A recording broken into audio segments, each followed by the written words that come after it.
Dominer le ciel aux commandes d'un avion. Ils sont plusieurs à avoir caressé ce rêve. Jennifer, elle, a réussi à le réaliser, bien calée dans sa cabine de pilotage à plusieurs milliers de mètres d'altitude. À seulement 20 ans, cette jeune Ivoirienne est pilote, un diplôme obtenu le 11 novembre 2016 en Afrique du Sud. Sa formation terminée, elle est à Abidjan pour de nouveaux défis. Nous la retrouvons dans le cocon familial.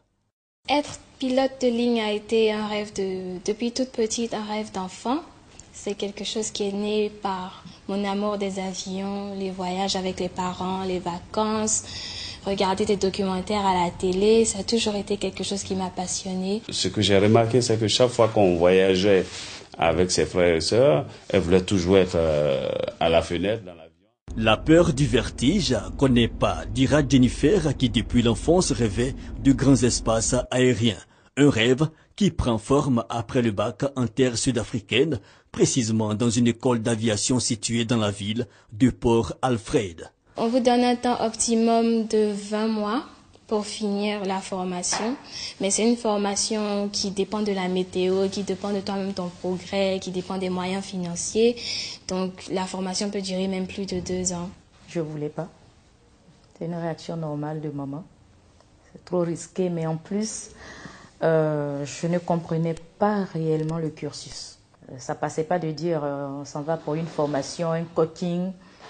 Pendant 2 ans, je la trouvais trop jeune. Mais la mère finira par céder. Le bac à 16 ans à Abidjan, plus 2 années préparatoires universitaires, sa fille part en 2015 en Afrique du Sud à l'âge de 18 ans. Dans cette école, la jeune fille a bénéficié d'une formation particulière, une sorte de coaching où l'étudiant est soumis à des exercices à plusieurs niveaux de difficulté. Mais Jennifer est obstinée.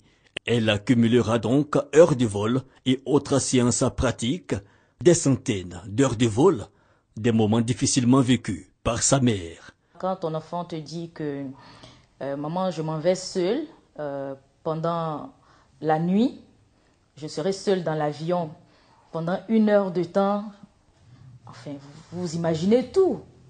Mais dans sa formation, il y a eu quand même 50 heures de nuit seule.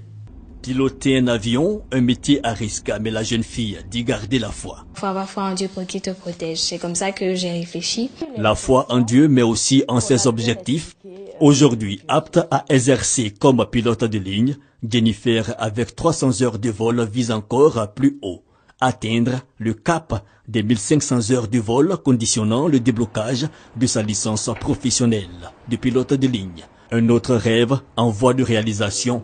Jennifer vient d'être recrutée par la compagnie aérienne nationale. Fierté et mérite reconnus car récemment reçue par le ministre des Transports lors de la journée de la femme le 8 mars dernier. Jennifer Yaye, jeune pilote comme le Gabonais de 20 ans Kevin Kombila ou encore le Français Henri Rocheteau, breveté à 15 ans, des exemples de réussite comme quoi il suffit de peu pour prendre son envol.